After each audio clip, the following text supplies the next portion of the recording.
आजकल तंत्र तत्व से अनभिज्ञ जनता में सर्वत्र एक महान शंका उत्पन्न होती है कि तंत्र में वाम मार्ग है और वाम मार्ग में भैरवी चक्र और पंच मकारों की प्रधानता है, इसलिए वो भयभीत हो जाते हैं।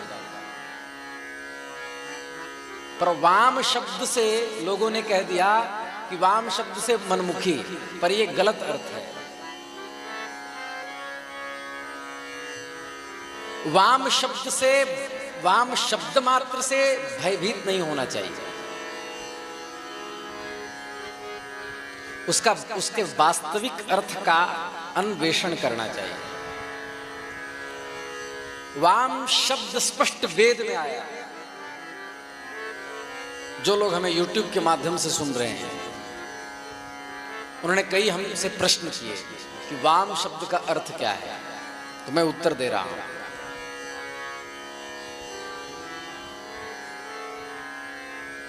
वेद कहता है,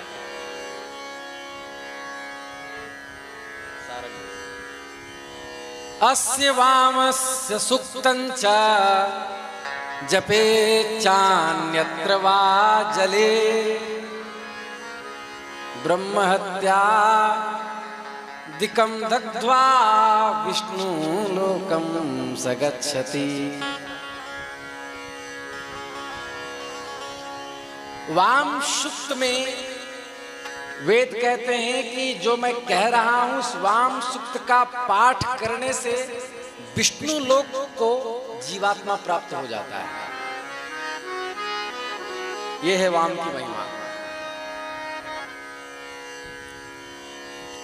वाम शब्द का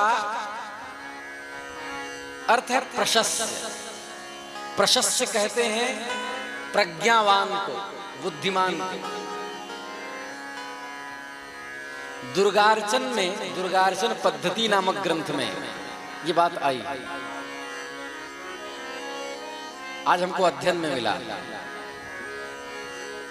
मैं इसके अर्थ का अनुसंधान कर रहा था कि वाम शब्द का अर्थ कहां मिलेगा।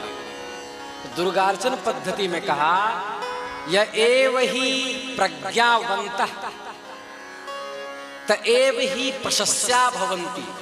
प्रशस्य मतलब प्रशंसनीय। ध्यान से सुने,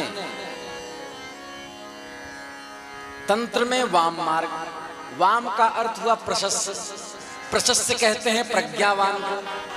तो कहते हैं जो प्रज्ञावान है वही प्रशस्य होता है, अर्थात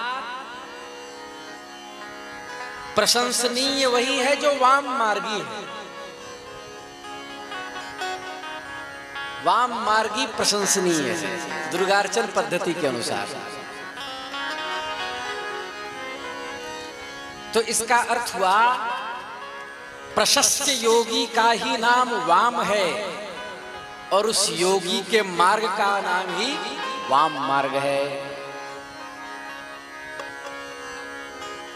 इसलिए तंत्र के प्रवर्तक भगवान महादेव विश्वनाथ शंभु कहते हैं कि वामो मार्गः परम गहनो योगिनामप्यगम्यः। वाम मार्ग अत्यंत गूढ़ है, अत्यंत कठिन है और योगियों के लिए भी अगम्य है।